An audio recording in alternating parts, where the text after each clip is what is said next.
مبروك مبروك يا الحباب، مبروك وشكرا شكرا بزاف بزاف على الدعوات.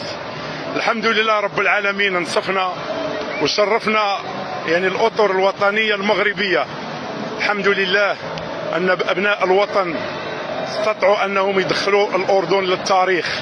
اول مره في تاريخ كره القدم الاردنيه المنتخب يصل نصف النهائي، انجاز غير مسبوق ساهم فيه الكل. وشكرا للمساندة والدعم للجمهور الأردني في هذه المباراة وطيلة المنافسة. شكرا لكل من دعا معنا بالتوفيق، شكرا لكل من أحبنا وأحببناه، شكرا على مجهودات اللاعبين والأطقم التقنية والإدارية والطبية. أتمنى إن شاء الله أن القصة تستمر، والأفراح هنا بقطر صراحة تذكرنا بأفراح المنتخب المغربي في كأس العالم.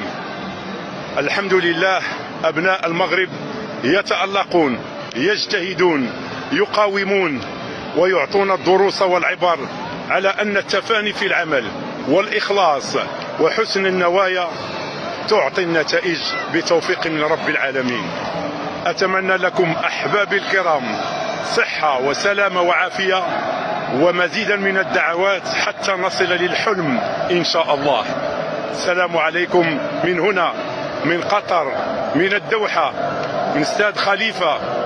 وشكرا لأهل قطر، لأمراء قطر ولشيوخ قطر على كل هذا التنظيم الرائع والمتميز.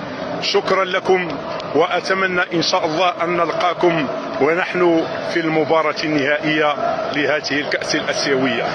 تحية من هشام في يوم مبارك سعيد، يوم جمعة أطل الله علينا بها بهذا الفوز وهذه السعادة التي غمرت كل جنبات الملعب والشعبين الأردني والمغربي الشقيقين. دائما المغرب، ونفتخر بأننا مغاربة ونحن خدام الأعتاب الشريفة، ودائما وأبدا تحت الشعار الخالد: الله الوطن الملك.